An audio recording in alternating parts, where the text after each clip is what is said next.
Gente, olha só, a expectativa de vida saudável do brasileiro aumentou, mas mesmo assim, ao final da vida, as mulheres vivem em média 4 anos e meio com alguma dependência e os homens 2 anos e meio. Ou seja, as mulheres vivem mais, mas passam mais tempo com dificuldade de realizar as tarefas do dia a dia. Podemos diminuir esses números e viver mais tempo com uma vida mais independente? E temos uma convidada especial, a cantora Ângela Maria. O Soul 60 está começando agora. Eu amei alguém que me fez sofrer. Ô Ângela, qual é o segredo dessa vitalidade toda? Porque são quantos anos? 68, 78. 78? Aliás, 80. Você nem faz. Gente, 87 anos, 87. você não faz as contas mais, né? Já. Não, deixa pra lá. Idade é importante? Pra mim, não. Não, né? Não. Agora me conta, e o segredo dessa vitalidade toda? Eu acho que é uma coisa de Deus isso. Porque eu comecei a minha vida toda, desde a minha infância, foi dentro da igreja, cantando para Deus. Então, eu acho que essa coisa é de Deus. Essa vitalidade, essa força que eu tenho é de Deus. E eu agradeço todos os dias. Opa! Agora, como é que você lida com o envelhecimento, Ângela? Eu não tenho nenhum problema com o meu envelhecimento. É questão de números, entende? Porque a minha cabeça tem 25 anos, viu? A minha alma é novinha. O meu espírito também. Agora, qual foi a primeira música que você gravou? A primeira música que eu gravei foi... que eu fiz sucesso. Bom, é assim, antigamente, para uma gravadora contratar você tinha que primeiro fazer um disco teste. Se vendesse mais de 3.000 discos, você seria contratado. Então, eu fui chamada na RCA Victor para fazer o meu disco teste. Eu vendi 4.000. Então, eu fui contratada. Contratada para gravar um disco normal, né? E foi justamente essa música que fez muito sucesso na época, foi até gravado no exterior por outros artistas, que eu Não Tenho Você. Você vive ao meu lado. E eu não tenho você. Existe algo errado, porém não sei o que. Você fala da revolução da longevidade, né? Por que nós estamos vivendo mais? Inclusive, eu li uma entrevista sua, você fala que a longevidade do brasileiro é um milagre. Nós estamos vivendo uma revolução da longevidade. Eu digo que é revolução porque, para mim, é revolucionário. Ao longo de toda a história da humanidade, a esperança de vida era no máximo de 30 anos. E, de repente, já na minha geração, a gente está vivendo 43, e, de repente, do meu neto é de 76, e daqui vai aumentando. Eu, muitas vezes, digo realmente que é quase que um milagre, apesar da nossa saúde pública, apesar do que hoje está acontecendo, nós estamos aqui vivendo com uma doença que para mim era histórica. Quando eu era estudante de medicina, dengue era nota de rodapé, de repente voltou. De repente o Aedes aegypti, que era um mosquito que tinha sido erradicado, volta com força num país tropical, é difícil de controlar, mas o Oswaldo Cruz tinha controlado há 100 anos atrás. Como é que a gente não dá conta agora, gente? O que está faltando nessa sociedade para retroceder a esse ponto? De repente a gente tem essas ameaças todas. Então, a longevidade é, de certa forma, espantosa no Brasil. Nós estamos envelhecendo mais, né, vivendo mais e melhor. Né? Nós não morremos mais de doenças que morriam nossos avós, que morriam nossos bisavós. Né? Nós temos acesso a... às vezes a gente não tem essa percepção, mas quando você vai a uma farmácia e compra um simples comprimido para dor de cabeça, Você já pensou que o seu avô e o seu bisavô, eles não sabiam, não conheciam aquilo, que hoje é um ato banal para qualquer pessoa? Nós temos na bolsa, na mochila, no bolso, estamos trabalhando, temos uma dor de cabeça, tomamos um comprimidinho, pronto, acabou, a dor de cabeça foi embora, assim como várias outras coisas. Quer dizer, toda a evolução da medicina que nos fez viver mais e melhor, né? E também todas as questões de saneamento básico, não carregamos mais aquela água, né? Pessoas ainda têm essa dificuldade em algumas partes do mundo, mas você tem cada vez mais uma evolução também de toda a tecnologia no dia a dia. Isso é que fez o homem do século XXI viver mais e melhor. Você acha que você vai viver até que idade? Ó, se basear nos meus filhos, fala até os 120. Por quê? Porque, pelo meu jeito de ser, pela alegria de viver, pela essa vontade de viver, né? Então, acho que eu vou perpetuar a espécie. Você quer viver até quantos anos? Ah, até 100 tá bom, né? Porque eu falo sempre lá em casa, eu quero chegar aos 150 jovem. E o que é chegar aos 150 jovem? Jovem é não se entregar, né? Porque eu acho que porque a doença vai vir. A idade também vai chegar, né? Mas a gente não deve entregar, né? A gente tem que viver como se fosse jovem. E você vive? Não, eu vivo. Não é fazer o que o jovem faz, é viver. Eu tenho trabalhado com um indicador que chama expectativa de vida saudável, estimando o número de anos a serem vividos com saúde e sem saúde.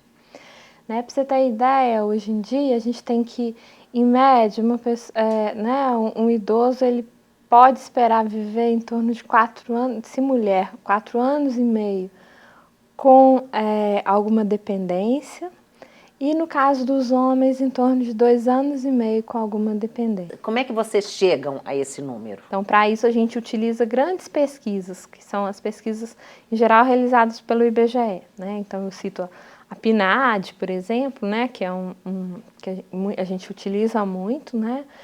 Recentemente, agora em 2003, o IBGE, né, em parceria com o Ministério da Saúde, lançou a PNS, né, que também é a Pesquisa Nacional de Saúde, em geral mais para o final da vida.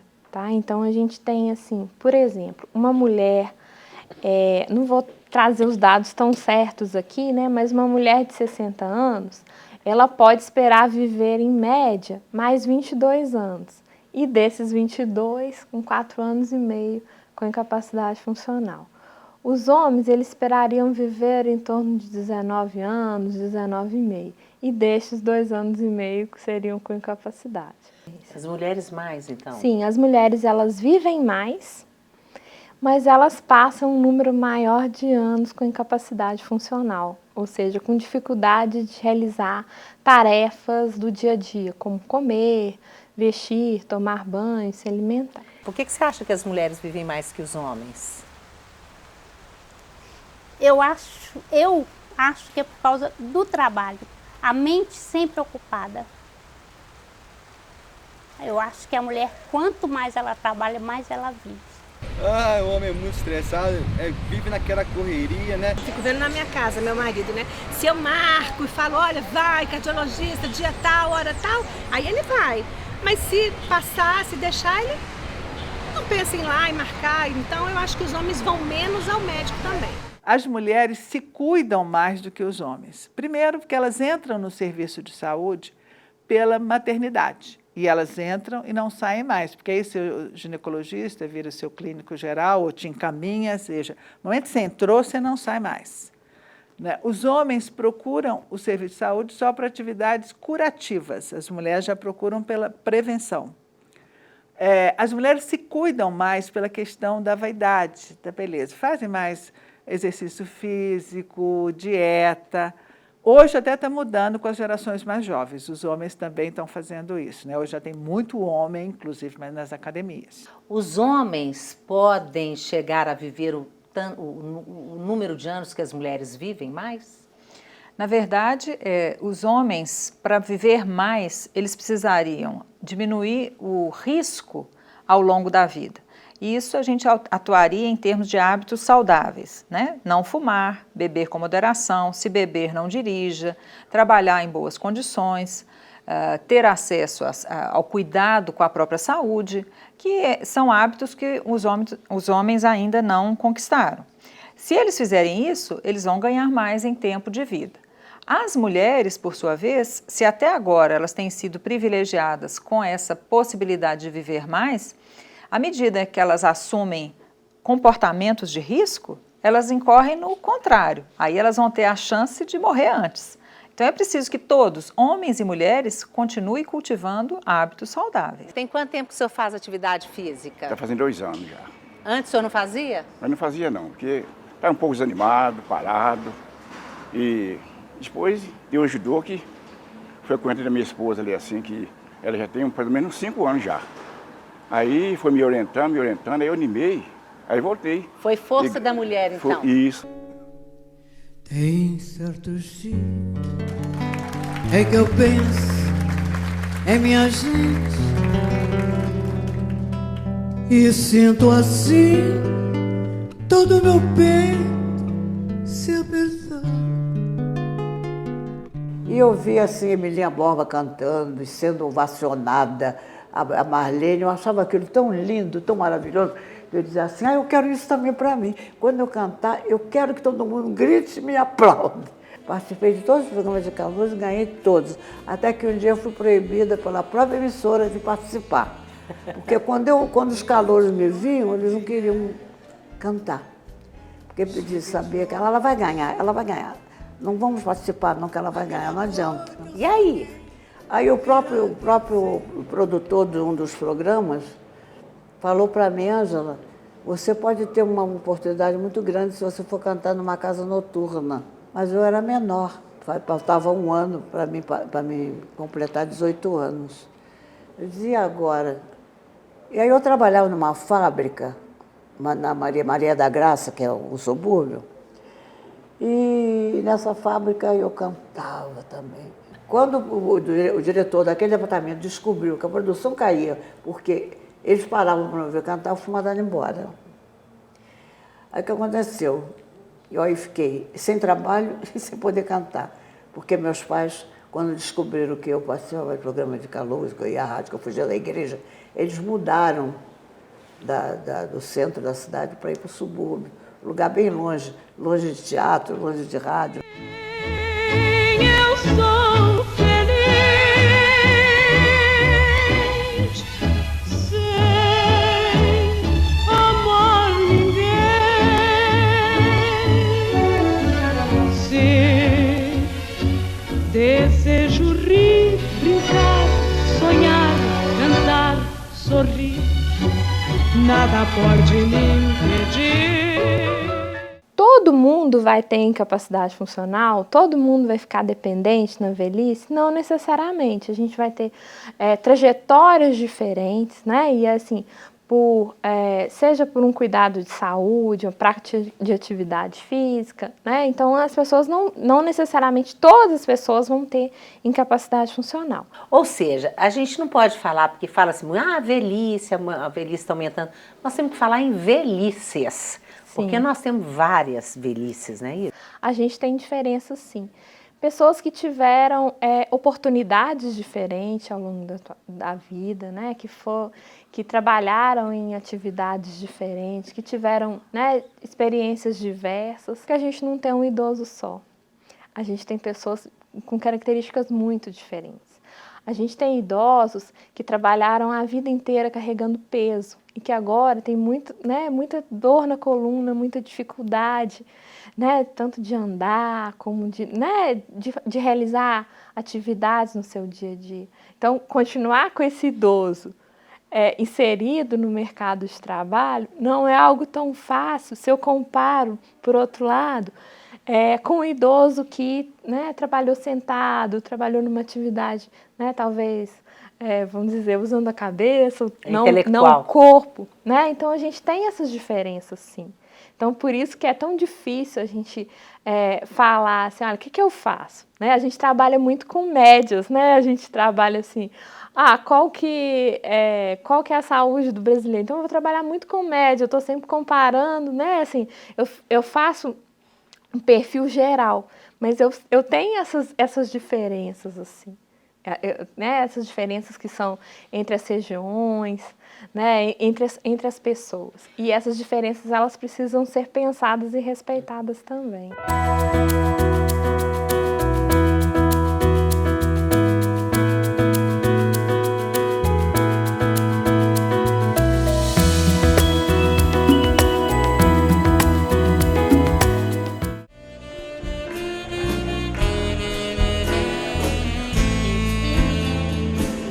Venha de onde vier, chegue de onde chegar. Aquele amor que eu sonhei virá, que eu sei, é só esperar. Eu não podia cantar música profana, meus pais não gostavam, não queriam. Eu aí resolvi sair de casa. Quantos anos você tinha? Eu tinha 16 para 17 anos. Não, 17 anos. Aí eu avisei para minha mãe e meu pai que eu ia sair de casa, que eu ia seguir a minha carreira, porque o que eu queria era cantar. Eu queria ser aplaudida, eu queria ver as pessoas felizes por me ver cantar, como eu via nos programas de calouro. Minha mãe chorou muito, meu pai falou que ia me bater, que ia me castigar. Pode me bater. Pode me castigar, mas eu não fico em casa, vou embora. E saiu mesmo? E eu então saía e ia procurar emprego nas boates durante o dia. E no Dança Avenida eu consegui um lugarzinho lá como crooner, com uma orquestra famosa na época, era os Copacabana. E lá eu consegui um lugar e fui muito aplaudida, fui muito...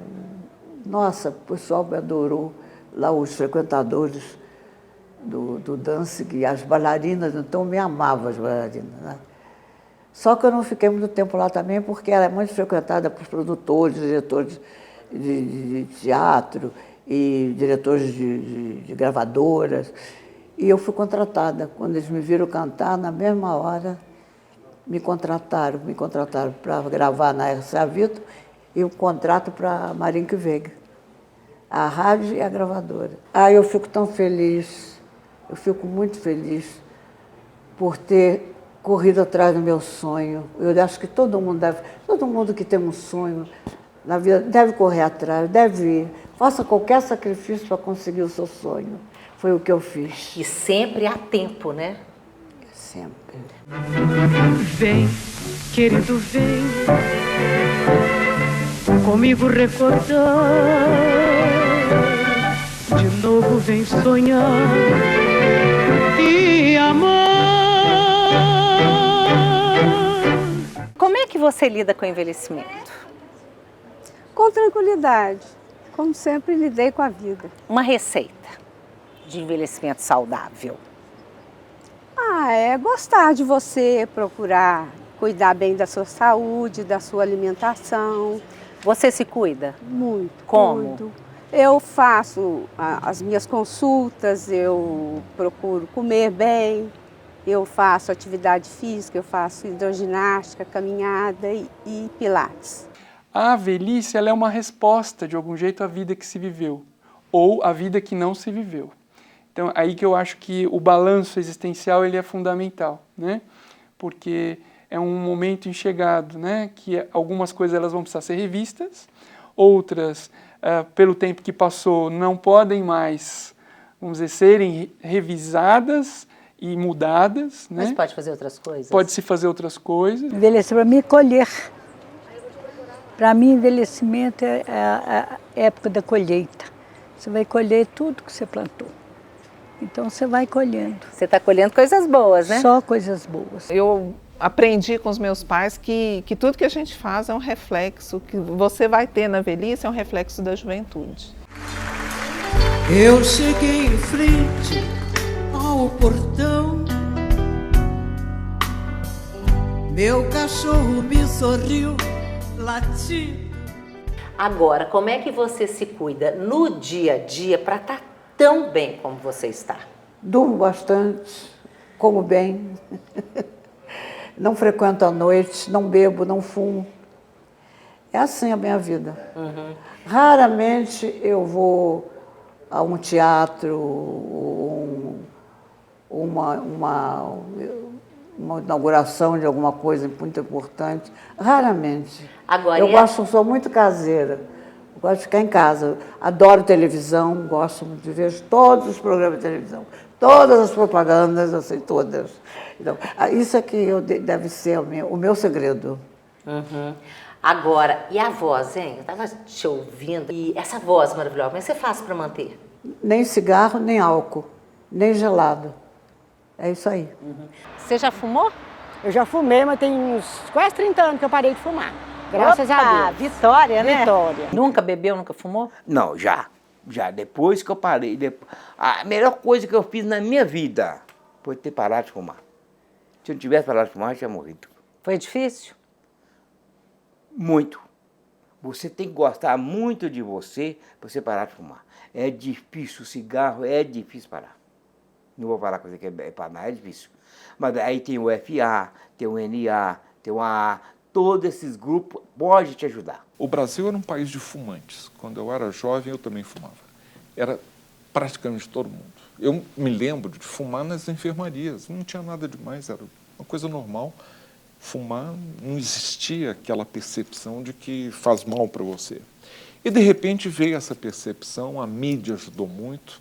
Foi uma mistura de medidas legais, não pode fumar aqui, não pode fumar ali, de saúde pública. Você pega um maço de cigarro e olha para aquela foto, quem tiver com coragem de fumar vendo aquilo, nossa, é de assustar.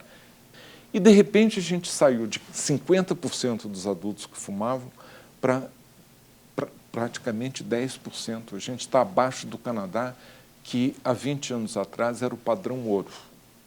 Ninguém fumava menos que os canadenses. Hoje a gente fuma menos que os canadenses. É possível, sim, quando você tem campanhas bem orquestradas, conscientização, responsabilidade pessoal e o incentivo do poder público de facilitar a opção saudável como a melhor opção. Tem quanto tempo que o senhor faz atividade física? Na Academia da Cidade já vai para 3 anos. Antes o senhor fazia? Não. Não fazia? Não. O senhor começou então com 59 anos a fazer? Eu comecei depois que eu tive um AVC. Ah, você teve um AVC com quantos anos? Eu tive AVC com 55 anos, aí passou um tempinho, descobri a Academia da Cidade e vim para cá. E que diferença que está fazendo na vida muito, do senhor? Muito. Primeiro respiro melhor, eu parei de fumar, que eu fumava, né, tabagista e tal. A academia me ajudou bastante, entendeu? E respiro bem, caminho bem, não sinto, entendeu? Quando você pega aqui Minas Gerais, por exemplo, trabalhando com dados de uma pesquisa da Fundação João Pinheiro, a PAD, a gente observou que praticamente 14% dos idosos praticam atividade física de forma regular, conforme recomendado pela Organização Mundial de Saúde. Mas e aí, só 14%? Se a gente tem, por outro lado, que 3 em cada 4 idosos de Minas Gerais tem pelo menos uma doença crônica, se por um lado ela é tida, né, como uma das principais alternativas para esse envelhecimento saudável, por outro a gente está vendo que as políticas ainda não estão conseguindo atingir, né, inserir esse idoso de forma adequada, né, a prática de atividade física. Eu acho que é uma área a se pensar. O brasileiro ganhou 30 anos de vida. Hoje, que qualidade de vida nós estamos colocando nesses 30 anos que a gente ganhou?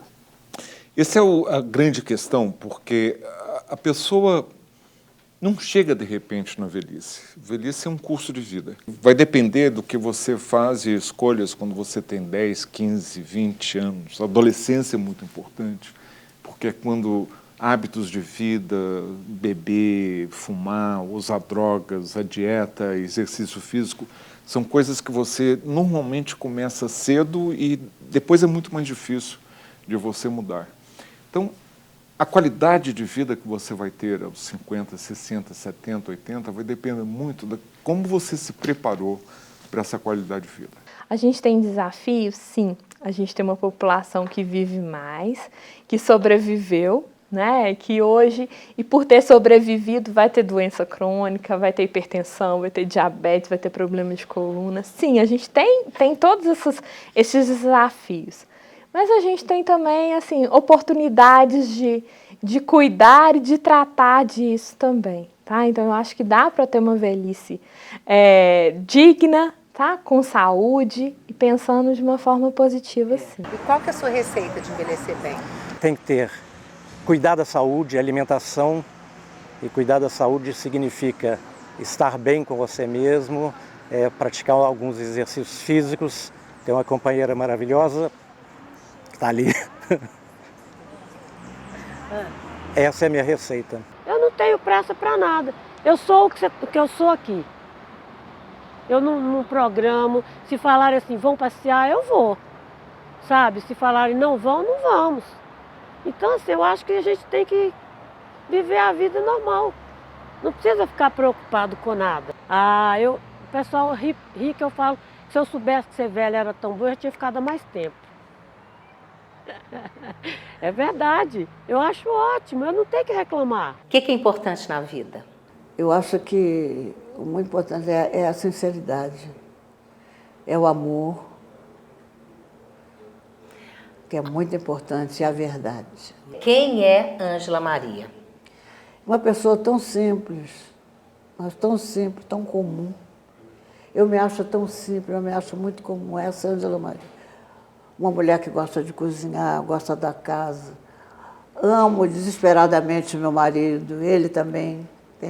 Estamos juntos há 37 anos, trabalhando os dois juntos, há todos esses anos. Mas eu sou... Se você me vê na minha casa, você jamais vai dizer que eu sou a Ângela Maria. Não. Você vai ver uma mulher normal, uma mulher comum, uma mulher simples.